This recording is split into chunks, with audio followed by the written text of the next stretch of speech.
علم کا مجھ کو شوق عطا کر خدا، علم نافع ملے از پائے علماء، علم نافع ملے از پائے علماء۔ الحمدللہ رب العالمین والصلاة والسلام علی سید الانبیاء والمرسلین، اما بعد فاعوذ باللہ من الشیطان الرجیم، بسم اللہ الرحمن الرحیم۔ الصلاة والسلام علیک یا رسول اللہ وعلی آلک واصحابک یا حبیب اللہ، الصلاة والسلام علیک یا نبی اللہ وعلی آلک واصحابک یا نور اللہ۔ ناظرین کرام، سلسلہ ہے لائبریری، جس میں ہمارے ایپیسوڈ میں ایک نئی کتاب سے متعلق معلومات حاصل کرتے ہیں، اور نیت یہ ہوتی ہے کہ اس ٹاپک پر ہمیں ایک اچھی کتاب کے بارے میں معلومات ہوں، تاکہ ہم کسی ایک ٹاپک پر جب کوئی کتاب پڑھنا چاہیں اور اسٹڈی کا ہمارا ذہن ہو تو ہمارے پاس آلریڈی کسی کتاب کی معلومات موجود ہوں گی، تو خریدنا اور پڑھنا ہمارے لیے آسان ہوگا۔ آج جس موضوع پر کتاب سے متعلق آپ کو معلومات فراہم کرنی ہیں، وہ ٹاپک بڑا ہی بنیادی ٹاپک ہے، اور وہ ٹاپک ہے شادی، اور کتاب کا نام ہے اسلامی شادی۔ جی ہاں، دنیا میں اللہ پاک نے جو نظام کریٹ کیا ہے، جو نظام بنایا ہے، اس میں نسل انسانی کے آگے بڑھنے کا جو ایک طریقہ کار رکھا ہے، وہ نکاح رکھا ہے۔ ہر شخص نکاح کرتا ہے۔ دنیا میں مختلف کلچرز ہیں، مختلف مذاہب ہیں، ہر کلچر اور ہر مذہب کا اپنا طریقہ کار ہوتا ہے، لیکن ایک مسلمان ہونے کی حیثیت سے جب ہم اللہ اور اس کے رسول پر ایمان رکھتے ہیں تو ہمارا ہر ٹریڈیشن، ہمارا ہر عمل، ہماری ہر چیز وہ دوسروں سے مختلف ہونی چاہیے، اور وہ ہونی چاہیے کہ جو اللہ اور اس کے رسول عز و جل صلی اللہ تعالی علیہ وسلم کے فرمان کے مطابق ہے، کیونکہ اللہ پاک نے جو کہ خالق کائنات ہے، ہمارا مالک ہے، ہمارا رازق ہے، اسی کی عطا سے ہمیں زندگی ملی، اسی کی رحمت ہے، اسی کی بخشش ہے، ہمارا کچھ نہیں۔ تو جب وہی سب کچھ ہے تو اس کا بتایا گیا جو طریقہ ہے وہ بھی سب سے بیسٹ طریقہ، اور وہی ہمیں اڈاپٹ کرنا چاہیے۔ اسلامی شادی، یہ جو کتاب ہے 200 سے زائد اس کے صفحات ہیں، اور اس میں کیا ٹاپکس ہیں وہ انشاءاللہ آپ سے مجھے شیئر کرنے ہیں۔ سب سے پہلے تو یہ ذہن میں رہے کہ نکاح کا مقصد صرف حظ نفس پورا کرنا ہی نہیں، بلکہ اللہ تبارک و تعالی نے اس نکاح میں بڑی برکتیں رکھی ہیں۔ اگر اچھی نیت کے ساتھ ہو تو اللہ تبارک و تعالی اس عمل پر بھی ثواب عطا فرماتا ہے۔ سب سے پہلے نکاح کیا ہے، اور اس میں کیا اچھی نیتیں ہونی چاہیے، کس کانسیپٹ سے ہمیں نکاح کرنا چاہیے۔ نکاح کو سنت رسول قرار دیا گیا۔ میرے آقا صلی اللہ تعالی علیہ وسلم نے فرمایا النکاح من سنتی، تو جب یہ ایک سنت قرار پایا تو اس سنت کا کانسیپٹ ہمارے ذہن میں کس طرح سے ہونا چاہیے، اللہ اور اس کے رسول کے نزدیک اس نکاح کی کیا اہمیت ہے، یہ تمام چیزیں آپ کو اس کتاب میں پڑھنے کو ملیں گی۔ جب نکاح کی بات کرتے ہیں تو ظاہر ہے کہ ایک عورت اور ایک مرد کا آپس میں تعلق قائم ہوتا ہے، تو سب سے بنیادی بات یہ ہے کہ اس تعلق کو قائم کرنے میں سامنے والے کے اندر کیا خصوصیات دیکھنی چاہیے۔ اگر ہم معاشرے پر نظر ڈالتے ہیں تو ہر معاشرے کا، ہر خاندان کا، اور اگر انفرادی حیثیت میں دیکھیں تو مختلف لوگوں کا معیار مختلف ہو سکتا ہے، لیکن ایک مسلمان کے لیے اللہ اور اس کے رسول نے کیا معیار مقرر کیا ہے۔ ایک مسلمان جب نکاح کرنے کا ارادہ رکھتا ہے تو خواہ وہ عورت ہے یا مرد، اسے جس کے ساتھ نکاح کرنا ہے اس میں کیا چیزیں دیکھنی ہیں، وہ کیا پریفرنسز ہیں، وہ اس کتاب کے اندر آپ کو پڑھنے کو ملے گی۔ پھر آگے بڑھتے ہیں تو عموماً نکاح سے پہلے منگنی ہوتی ہے۔ اس کے حوالے سے بھی مختلف کلچرز ہیں، مختلف چیزیں ہیں۔ یہ منگنی کی شرعی حیثیت کیا ہوتی ہے، اور اس منگنی کے نام پر کیا غلط ہوتا ہے اور کیا ہونا چاہیے، وہ آپ کو اس کتاب میں پڑھنے کو ملے گا، کیونکہ منگنی ایک تعلق اور ایک رشتے کو قائم کرنے کا وعدہ ہوتا ہے، ارادہ ہوتا ہے، آپس میں انڈرسٹینڈنگ ہوتی ہے، لیکن ابھی نکاح نہیں ہوا ہوتا۔ وہ عورت و مرد رشتہ ازدواج میں منسلک نہیں ہوتے، لہٰذا منگنی کے احکامات جدا ہیں۔ نکاح کے بعد جو چیزیں جائز ہیں، جو پردے کے حوالے سے اور دیگر ملنے ملانے کے حوالے سے، بات چیت کے حوالے سے جو چیزیں ہوتی ہیں، نکاح سے پہلے خواہ منگنی ہو چکی ہو ان کی اجازت نہیں۔ اس کا کیا کرائیٹیریا ہے اور شریعت اس بارے میں ہمیں کیا رہنمائی کرتی ہے، منگنی کی شرعی حیثیت کیا ہے، اس کتاب میں آپ کو پڑھنے کو ملے گی۔ ہو سکتا ہے کئی ناظرین ایسے ہوں کہ جن کے منگنی ہو چکی ہو یا عنقریب ہونے والی ہو، ان کے لیے اس ٹاپک کو پڑھنا نہایت ہی قیمتی اور ضروری ہوگا۔ آگے بڑھتے ہیں، نکاح کیسے ہوتا ہے، کن الفاظ کے ساتھ قائم ہوتا ہے، نکاح میں کیا سنتیں ہیں، نکاح کس مقام پر ہونا چاہیے، اللہ پاک کے پیارے حبیب صلی اللہ تعالی علیہ وسلم نے نکاح سے متعلق کیا احکامات ارشاد فرمائے، وہ سب آپ کو اس کتاب میں پڑھنے کو ملیں گے۔ نکاح تو چند لمحوں کے اندر ہو سکتا ہے، جو تقریب نکاح ہے وہ بڑی مختصر ہو سکتی ہے، خطبہ اور الفاظ ایجاب و قبول کو اگر ہم دیکھتے ہیں تو وہ کوئی بہت زیادہ طویل وقت اس میں صرف نہیں ہوتا، لیکن بہرحال چونکہ ایک بہت بڑی سیریمنی ہو رہی ہوتی ہے، بہت سارے لوگ اس میں انوالو ہوتے ہیں، تو بہت پہلے ہی سے اس کی تقریبات کا آغاز ہو جاتا ہے، اور نکاح اور اس کے بعد پھر ولیمہ، یہ پورا جو ایک سلسلہ ہوتا ہے اس کے اندر کیا کیا چیزیں ناجائز رسومات کی شکل میں ہیں اور جائز رسومات کیا ہیں جسے اسلام انڈورس کرتا ہے، وہ آپ کو سب اس کے اندر پڑھنے کو ملے گا۔ اللہ پاک کی رحمت سے جب اللہ پاک کی نعمت کسی کو عطا کرتا ہے تو چاہیے تو یہ تھا اللہ پاک کی بارگاہ کے اندر اس نعمت کے ملنے پر شکر ادا کیا جاتا اور اس کی بارگاہ کے اندر عاجزی انکساری اختیار کی جاتی، لیکن بدقسمتی سے شاید ہی کوئی ایسا نکاح ہو جس کے بارے میں ہم یہ کہہ سکیں کہ یہ اس کے اندر ہونے والی تمام تقریبات اور تمام رسومات 100% شریعت کے مطابق ہیں، بلکہ حال تو یہ ہو گیا ہے اگر کوئی بیچارہ اس پر عمل کرنا چاہتا ہے تو ظالم معاشرہ اس کو کرنے نہیں دیتا، طرح طرح کے تانے کسے جاتے ہیں اور اس کو عجیب و غریب قسم کے باتیں کی جاتی ہیں، اور بعض اوقات خواہی ناخواہی دلہا یا دلہن دونوں میں سے کسی ایک کو یا دونوں کو کچھ ایسی رسومات کا شکار ہونا پڑتا ہے، وکٹم بنتے ہیں کہ جن کا شرعاً جواز نہیں ہوتا۔ وہ کیا رسومات ہیں وہ اس کتاب میں آپ کو پڑھنے کو ملے گی۔ جی ہاں، میرے آقا صلی اللہ تعالی علیہ وسلم نے ہمیں ہر بات کی تعلیم ارشاد فرمائی ہے، لَقَدْ كَانَ لَكُمْ فِي رَسُولِ اللَّهِ أُسْوَةٌ حَسَنَةٌ۔ میرے آقا صلی اللہ تعالی علیہ وسلم کی جو پرسنالٹی ہے، جو آپ کی ذات ہے، وہ ہمارے لیے بہترین نمونہ ہے، the best example for all human beings۔ میرے آقا صلی اللہ تعالی علیہ وسلم کی ذات مبارکہ ہے۔ نکاح سے متعلق جہیز کا ٹاپک بڑا ریلیٹ کرتا ہے، اور آج دنیا کے اندر اگر ہم اپنے ہاتھوں جو ہم نے اپنی بربادی کے سامان کیے ہوئے ہیں ان میں سے ایک بڑا سامان جہیز کو میں کہوں تو شاید غلط نہ ہوگا۔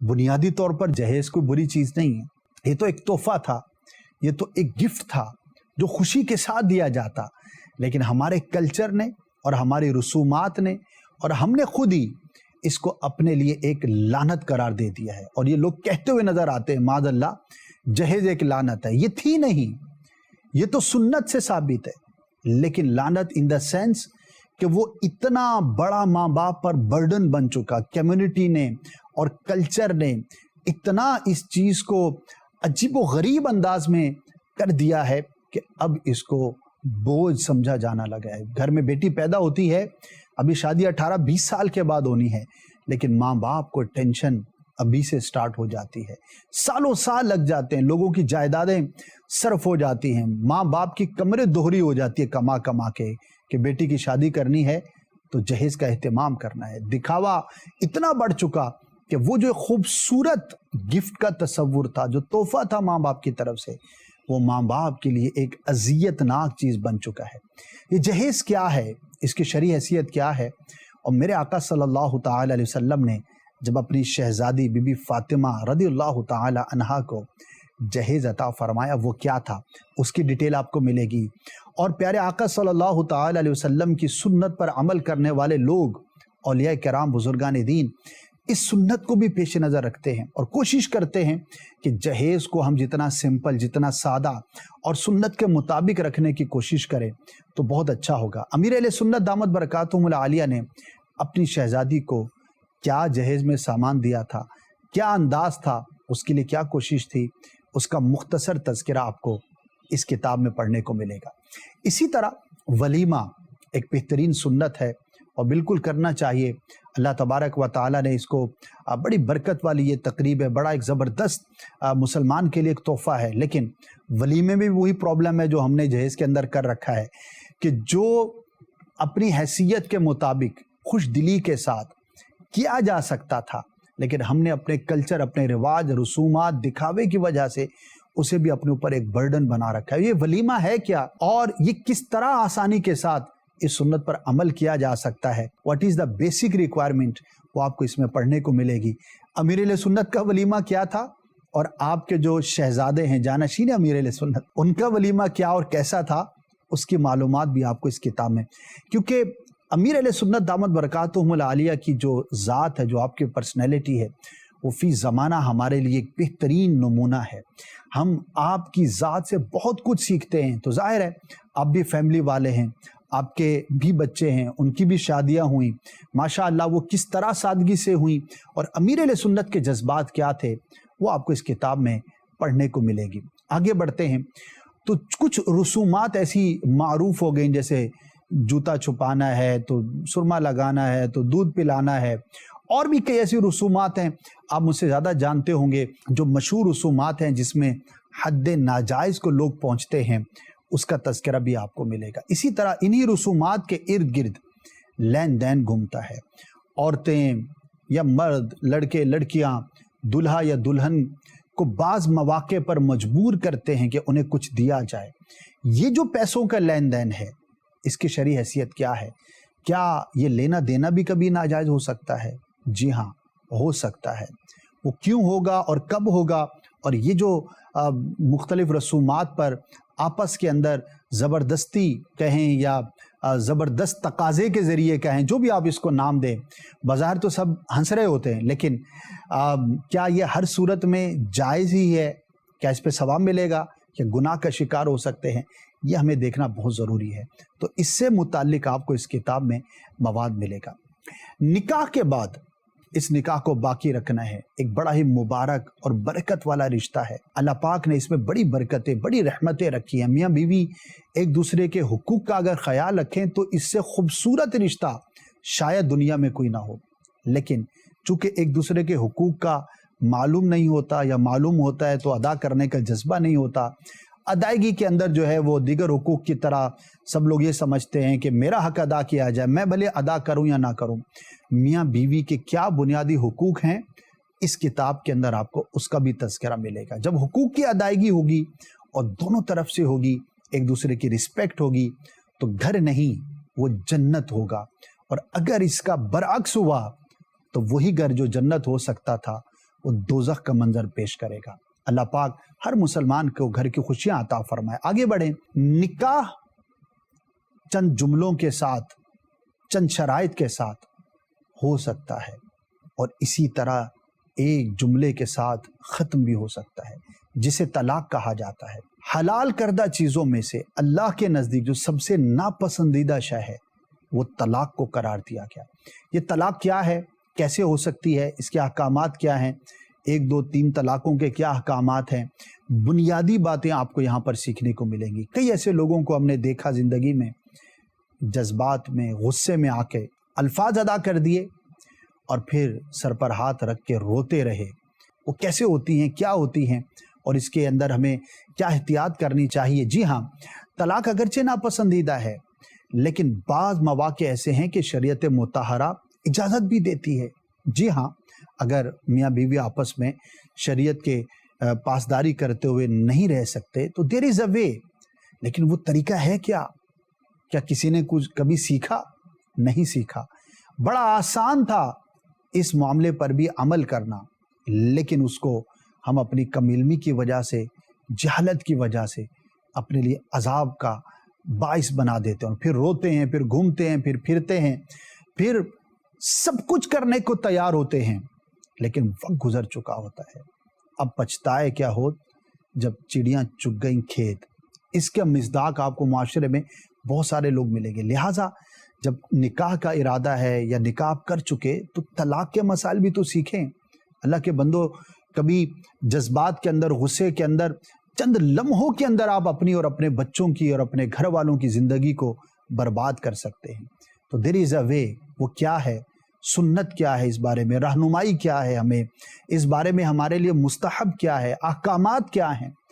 لہٰذا when you are going to do the extreme thing تو آپ کو اس سے پہلے سیکھنا چاہیے کہ ایکسٹریم لیول پر پہنچنے سے پہلے مجھے کرنا کیا ہے. تو طلاق سے متعلق بھی اس کتاب میں آپ کو کچھ بنیادی چیزیں سیکھنے کو ملیں گی. نکاح سے متعلق ایک اور ٹاپک ہے، وہ مہر کا ہوتا ہے. حق کے مہر ادا کرنی ہوتی ہے، مرد پر لازم ہوتا ہے. اس کی منیمم کیا اماؤنٹ ہے اور میکسیمم، ظاہر اس کی کوئی مقدار نہیں ہے، لیکن اس کے جو احکامات ہیں وہ کیا ہیں، حق مہر کس طرح ادا کیا جاتا ہے، وہ بھی آپ کو اس کتاب میں پڑھنے کو ملے گی. میں یہ سمجھتا ہوں کہ خواہ کوئی شادی کا ارادہ رکھتا ہے، عنقریب اس کی شادی ہونے والی ہے، وہ اور جو شادی شدہ ہیں وہ بھی، دونوں کے لیے اس کتاب کا پڑھنا نہایت ہی اہم ہے.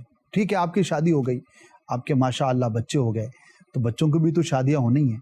تو ایز اے پیرنٹ، ماں باپ کی حیثیت سے، جب آپ کے گھر میں کوئی ایسی تقریب نکاح ہونی ہے فیوچر میں، اور ہوتی ہے، ہر گھر کے اندر ہوتی ہے، تو آپ کے پاس بھی تو اس بارے میں معلومات ہونی چاہیے. تو انشاءاللہ عز و جل یہ جو نکاح ہے، یہ جو شادی ہے، یہ خانہ آبادی رہے گی، اور اللہ پاک اس میں بڑی برکت عطا فرماتا ہے اگر یہ اس کے حکم کے مطابق کی جائے. اللہ پاک ہمیں اس کتاب کو بھی پڑھنے کی توفیق عطا فرمائے. اونلی 206 پیجز کی یہ کتاب ہے، اور اس کا ہدیہ اونلی 210 روپیز ہے. 210 روپے میں آپ اس کو حاصل کر سکتے ہیں. میں نے آپ کو بڑا مختصر بتایا، اور بھی اس کے اندر کئی ایسے سب ٹائٹلز ہیں، ایسے سبجیکٹس ہیں جو آپ کے لیے بہت اہمیت کے حامل ہوں گے. اس کتاب کو حاصل کریں، اپنی لائبریری کا حصہ بنائیں، اور ضرور مطالعہ کریں. چاہیں تو dawat-islami.net سے ڈاؤن لوڈ بھی کر سکتے ہیں. فری ڈاؤن لوڈنگ ہے، کوئی آپ کو پیسہ روپیہ خرچ نہیں کرنا. اپنے ڈیوائس کے اندر اس کو محفوظ کریں اور اس کو ضرور پڑھیں. اللہ پاک ہر مسلمان کو، خواہ وہ مرد ہے یا عورت، دین و دنیا کی برکت عطا فرمائے. جن کا نکاح ہو چکا، جو اپنے گھروں میں ہیں، اللہ پاک سب کو آبادی عطا فرمائے، شادی خانہ آبادی فرمائے. اور جن کے نکاح ہونے ہیں، شادیاں ہونی ہیں، اللہ پاک انہیں بھی اسلام کے، شریعت کے اصولوں کے مطابق، سنت کے مطابق شادی کی تقریب کو کرنے کی توفیق عطا فرمائے. آمین بجاہ النبی الامین صلی اللہ تعالی علیہ وسلم. علم کا مجھ کو شوق عطا کر خدا، علم نافع ملے از پائے علماء، علم نافع ملے از پائے